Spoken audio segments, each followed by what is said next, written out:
Olá, aluno. Eu sou o professor João. Vou falar com vocês hoje a correção da segunda fase da prova da Unesp. Bem, vamos ali no nosso material olhar a primeira questão que foi dada, a questão 22, que é a questão de matemática. Ele fala o seguinte: um grupo de cientistas estuda os hábitos de uma espécie animal em uma área de preservação. Inicialmente delimitou-se uma área plana ABCD, dada na figura 1, na qual deverão ser estabelecidos 2 pontos de observação. A figura 2 apresenta um modelo matemático da área delimitada com 2 setores retangulares nos quais serão estabelecidos os pontos de observação, sendo que cada ponto deverá pertencer a apenas um dos setores.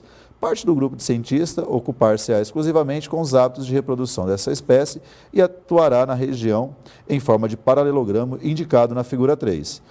Aí tem ali a figura da região de mata, onde vai ser investigado, e temos aqui o esquema dado por eles. Nós temos aqui o setor 1, e nós temos aqui o setor 2, onde serão colocados os pontos de observação.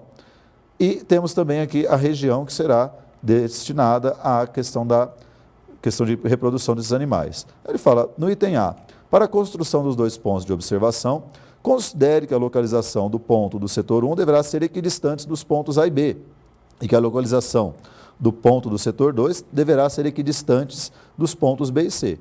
Utilizando as coordenadas do plano cartesiano da figura 2, determine uma possível localização do ponto de observação para cada um dos setores. Isso foi pedido no item A. No item B, ele fala o seguinte: dado que uma unidade de distância dos planos cartesianos equivale a 200 metros de distância real, determine o perímetro da região em que serão estudados os hábitos de reprodução da espécie, o paralelogramo da figura 3. Vamos lá no item A. Considerando aqui, sendo O1 o ponto de observação do setor 1, nós temos o seguinte, que a coordenada x do ponto O1 vai ser um valor entre 1 e 3. E a coordenada y vai ser o ponto médio de A até B. Então, nesse caso, 0 mais 8 dividido por 2, igual a 4. Isso porque o ponto O1 deve estar de A e B. Então, teríamos a ideia de um triângulo isósceles, formando pelo ponto O1 e com os pontos A e B. Dessa maneira, nós temos que, para traçar a situação da altura, do ponto O1 até o segmento AB, ele vai seguir pelo ponto médio. Então, uma possível indicação seria o ponto 2 e 4, que está indicado na figura, já era parte da resolução. Da mesma maneira, olhando para o segundo setor, o setor 2, nós temos o seguinte: por serem equidistantes do ponto B e C, nós vamos ter o seguinte, que a coordenada y do O2 tem que estar entre 5 e 7 e o x do O2 tem que ser o ponto médio entre B e C. Então, vamos ter ali 7,5. Dessa maneira, o ponto 7,5, 6 é um possível ponto de observação do setor 2. Veja, como ele disse, possível ponto, você poderia escolher ali, desde que a coordenada x fosse 7,5, os valores de 5 até 7, para ser o ponto de observação. A mesma coisa vale no item A. Vamos olhar agora o item B, onde ele pede para calcularmos o perímetro desse paralelogramo. Então, na relação que temos, como CH é 15 menos 9, que é igual a 6, temos que o segmento DF é 6, DH é 8, e os triângulos DFG e DHC são semelhantes. Dessa forma, o segmento FG sobre 6 é igual a 6 sobre 8. Vamos chegar então que o FG tem medida 9 sobre 2.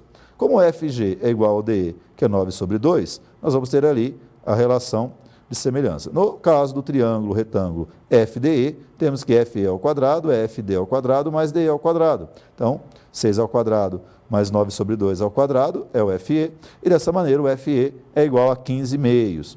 Então, nessa relação, o perímetro do paralelogramo em unidade de distância é 2 vezes FG mais 2 vezes FE. Então, 2 vezes 9 meios mais 2 vezes 15 meios, que vamos chegar em 24. São 24 unidades no nosso plano cartesiano. Só que cada unidade do plano cartesiano corresponde a 200 metros. Então, 24 vezes 200 metros, chegamos a 4.800 metros o perímetro da área de reprodução, da área de observação da reprodução da espécie. Então, olha só, o ponto 2,4 é um possível ponto de observação do setor 1, o ponto 7,5, 6 é um possível ponto de observação do setor 2. E o perímetro, pedido no item B, 4.800 metros. Vamos olhar agora a questão 23. Falar a modelagem dos sistemas de cor é essencial na computação gráfica. E um dos maiores desafios dessa área é a conversão de coordenadas de diferentes sistemas. O sistema RGB pressupõe que o sistema de processamento da cor do olho humano seja baseado nas faixas vermelha, red, verde, green e azul, blue, do espectro visível. Já o modelo CMY usa cores suplementares, ciano, magenta, amarelo, e foi importante no desenvolvimento de impressoras. As cores no sistema CMY ficam delimitadas por um cubo, o cubo CMY, conforme ilustrado na figura. Então, temos ali o cubo CMY, do espectro de cor da ciano, magenta e amarelo, e nós temos aí o cubo onde dão as diversas cores de acordo com esse sistema de eixo. Temos ali então, ó, o branco seria o 000, o verde 101, o ciano 100 e assim por diante, como se fossem umas coordenadas em 3 dimensões desse cubo no sistema de eixo cartesiano CMY. Aí ele fala, a transformação de uma cor do sistema RGB, descrita pelo vetor RGB, para o sistema CMY, descrita por CMY, é dada pela seguinte transformação matricial. CMY é 1 menos a matriz coluna RGB. Supondo que uma cor no sistema RGB seja descrita por 1/4, 1/100 e 0, represente as coordenadas dessa cor no sistema CMY e indique qual das 8 cores detalhadas no cubo CMY está mais próxima dela. Vamos dar uma olhada aqui. Aplicando a transformação, substituindo os valores RGB 1/4, 1/100 e 0 na nossa matriz RGB, nós vamos ter que o CMY vai resultar em 3/4, 99 centésimos e 1. Bem, representando então esse ponto no plano, nós vamos chegar o quê? Então, a 3/4 do ciano, 99 centésimos do magenta e 1 do amarelo. Então, o ponto indicado é esse ponto aqui. Ele está mais próximo de qual cor? Bem, ele está mais próximo da cor preta. Então, nesse caso, temos ali esse ponto, 3/4, 99 centésimos e 1, é mais próximo da cor preta. Olhando na questão do item B, ele fala, o sistema NTSC, National Television Standards Committee, utilizado em emissões para a televisão, baseia-se na separação dos sinais de cor RGB em um sinal de luminosidade e de 2 sinais de cromaticidade. Assim como no espaço RGB, as cores no espaço Y e Q, utilizado no sistema NTSC, são descritas por coordenadas, sendo representadas por Y e Q. A relação entre as cores dos 2 sistemas é dada de modo simplificado, pela expressão matricial. Y e Q igual a matriz 0,3, 2 beta gama, 3 alfa menos beta 0,3, alfa menos meio e menos 3 gamas vezes a matriz coluna RGB. Então, suponha que uma cor do sistema RGB seja descrita por 0,2, 0,5 e 0,4, está associada a uma cor no sistema Y e Q descrita por 0,4, menos 0,15 e menos 0,33, determine alfa, beta e gama. Bem, então, nesse caso aqui, vamos ter o seguinte, olhando a situação que foi dada no nosso sistema, nossa relação de matriz, isso vai ser um sistema na notação matricial, substituindo os valores do RGB e do Y e Q. Então, resolvendo esse sistema da notação matricial, após efetuar a multiplicação, vamos ter o sistema equivalente. Beta mais 0,4 gama igual a 0,34, 0,6 alfa menos meio beta igual a menos 0,03 e 2 alfa menos 1,2 gama igual a menos 0,08. Então, ali por substituição, isolando o beta na primeira equação, sendo 0,34 menos 0,4 gama, vamos conseguir obter o sistema com as 2 outras equações, 0,6 alfa mais 0,2 gama igual a 0,14, 0,2 alfa menos 1,2 gama igual a menos 0,8. Então, resolvendo esses sistemas, vamos chegar que o gama é 0,1, o beta é 0,3 e o alfa 0,2. Então, as respostas para essa questão 23. Item A, cor preta, está mais próximo do preto. E no item B, o alfa vale 0,2, o beta vale 0,3 e o gama 0,1. A nossa próxima questão, a questão 24, ele fala sobre a penicilina benzatina, que é o antibiótico indicado no tratamento de certas infecções. E diz ainda que a meia-vida é de 336 horas, ou seja, após esse período de tempo, a quantidade de medicamento reduz-se pela metade. O tratamento convencional é feito com uma aplicação de 1.200.000 unidades do medicamento. E essa dose mantém-se em quantidade adequada no sangue, isso é, não inferior a 300.000 unidades durante os 28 dias seguintes. A dosagem, o número de doses e o intervalo de tempo entre as doses depende da doença a ser tratada. Item A. Considere um paciente que recebeu 2 doses, cada uma de 1.200.000 unidades desse medicamento, sendo que a segunda dose foi aplicada 28 dias após a primeira dose. Faça um esboço do gráfico na malha presente no campo da resolução e resposta, representando a quantidade desse medicamento no sangue ao longo de 8 semanas do tratamento. Então, vamos lá. Seja F de T a quantidade de medicamento em unidades e T o tempo em semanas, nós vamos ter o seguinte, que 336 horas são equivalentes a 14 dias, que são 2 semanas. Então, a meia-vida desse antibiótico é de 2 semanas. Considerando para o intervalo de 0 até 4, nós vamos ter que a função f de t vai ser 1.200.000 vezes meio elevado a t sobre 2.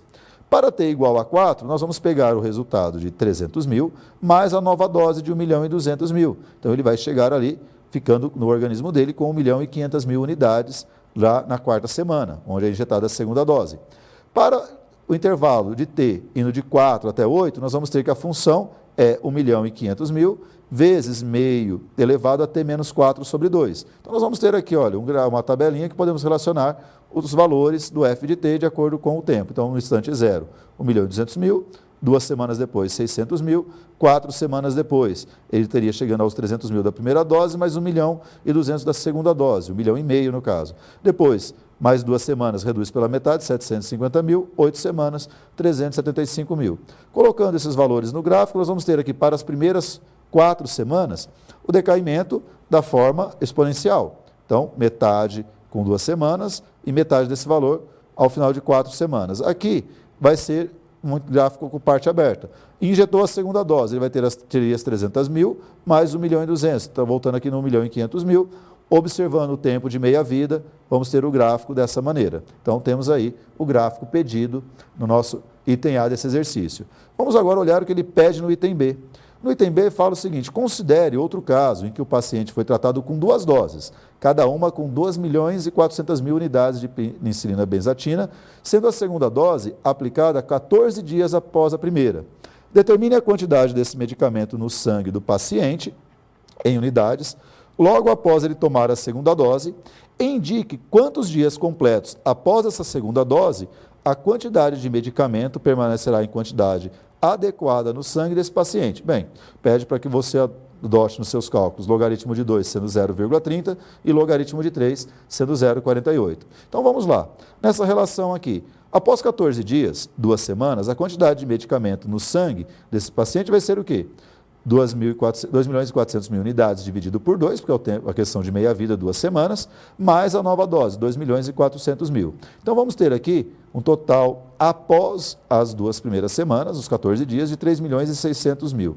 Sendo T em dias o tempo contado a partir desse instante que ele toma a segunda dose, nós vamos ter que a nossa função f de t vai ser 3.600.000 vezes meio elevado a t sobre 14. Agora o t para a gente está sendo contado em dias. Então, pelo enunciado, nós queremos que a nossa função f de t seja maior ou igual a 300.000. Então, nesse caso, 3.600.000 vezes meio elevado a t sobre 14, maior ou igual a 300.000. Então, vamos fazer a divisão aqui, vamos chegar que meio elevado a t sobre 14 tem que ser maior que 1 sobre 12. Isso equivale que 2 elevado a t sobre 14 tem que ser menor do que 12. Então, aqui agora vamos usar a propriedade de logaritmo. Vamos passar o logaritmo dos dois lados. Vamos ficar com t sobre 14 vezes logaritmo de 2 é menor ou igual que logaritmo de 12. Então, isso equivale a dizer que t sobre 14 vezes 0,3 é menor ou igual que 2 vezes log de 2 mais log de 3. Decompondo lá o 12 em fatores primos e fazendo a propriedade dos logaritmos. Então, dessa maneira, resolvendo a inequação, vamos chegar que o t tem que ser menor ou igual que 50,4 dias. Como ele pediu o número de dias completos, vamos considerar 50 dias. Então, para a questão 24, a resposta A é a representação do gráfico que foi feita. E no item B, 2 partes. A primeira parte, a quantidade de medicamento após a segunda dose, 3.600.000 unidades, e o tempo em dias inteiros, para que ainda tenhamos ali a quantidade mínima necessária desse medicamento, que seria 50 dias.